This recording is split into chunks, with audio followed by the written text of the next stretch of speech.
আসসালামু আলাইকুম প্রিয় দর্শক, দেখতে পাচ্ছেন আমি এখন পদ্মা নদীর মাঝে অবস্থান করছি। চিংড়ি মাছ ধরার জন্য এসেছিলাম।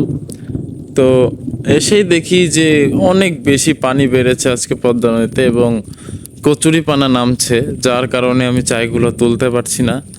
এই যে এই এই এই সোজাসুজি করে আমাদের চাইগুলো রাখা আছে, ওই যে দেখছেন না একটা মানে মুখ বেরোচ্ছে, ওই পর্যন্ত দেওয়া আছে, অনেকগুলো দেওয়া আছে। তো আর যে নৌকাতেও রাখা আছে, তো এই পানা নামার কারণে আসলে চাই দরগুলো ঝাড়তে পারছি না, তাই বসে আছি নদীর পাড়ে নৌকা বেঁধে।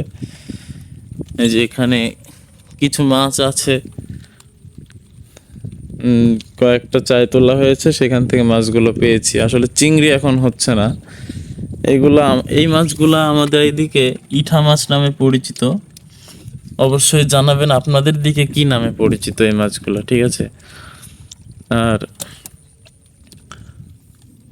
পদ্মা নদীতে পানি বাড়ার সময় চিংড়ি মাছ খুবই কম হয়, যার কারণে আমাদের অত্যন্ত লস। আসলে এই মাছগুলো আমাদের সঠিক মূল্য দেয় না, এটাই হলো বিষয়। চিংড়ি মাছের মতো দাম তো এগুলার না।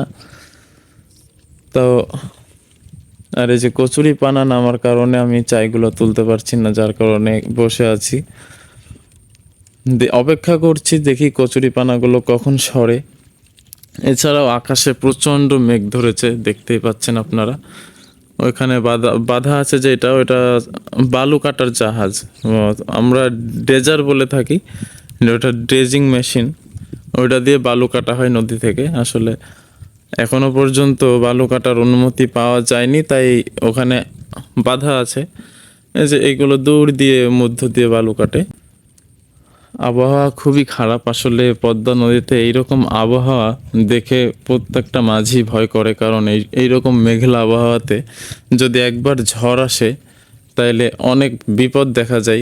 আসলে নৌকা নিয়ে পদ্মা নদীর মাঝে যদি মাছ ধরার উদ্দেশ্যে কেউ বের হয় এবং এইরকম মেঘ দেখা যায়, তাইলে মনে করেন ওই মাঝি মাছ না ধরে বাসায় পালায়। কারণ একবার যদি ঝড় বাতাস শুরু হয় তাহলে মনে করেন নৌকা সহ ওরে ডুবাই দিবে।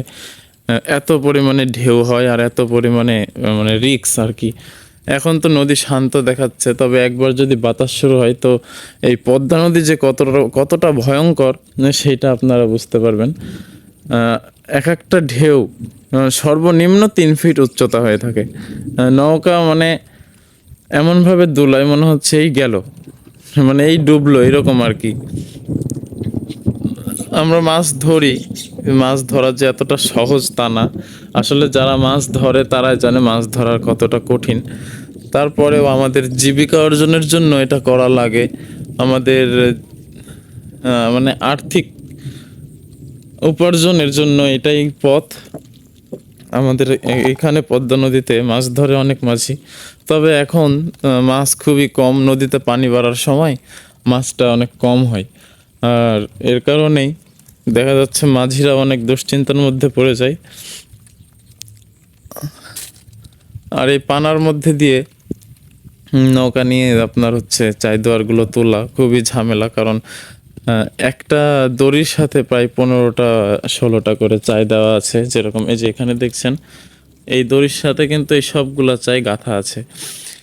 তো এইরকম মনে করেন লম্বাভাবে এই দিক দিয়ে দেওয়া আছে। এইগুলা তুলতে যখন যাব তখন পানাগুলো এসে নৌকায় বাঁধবে, চায়ের সঙ্গে বাঁধবে, এই বারবার ছোটানো, এটা অনেক ঝামেলা, যার কারণে বসে আছি। তো আশা করছি এই ভিডিওটা আপনাদের পছন্দ হয়েছে। দেখুন পদ্মা নদীর যে লুকটা এখন স্বাভাবিক মনে হলেও আসলে এই মেঘলা আবহাওয়াতে যদি একবার বিগতিক পরিস্থিতিতে পড়ি তাইলে মনে করেন সমস্যা। তার কারণে আমি মানে নদীর পাড়ে এসেই বসে আছি, যাতে ঝড় বাতাস শুরু হলেও একটা সুরক্ষার মধ্যে থাকতে পারি। আশা করছি ভিডিওটি অবশ্যই আপনারা লাইক করে দিবেন এবং চ্যানেলে যদি নতুন হয়ে থাকেন আমাদের চ্যানেলটি সাবস্ক্রাইব করবেন। আরও নতুন নতুন ভিডিও পেতে আমাদের সাথে থাকবেন। আল্লাহ হাফেজ।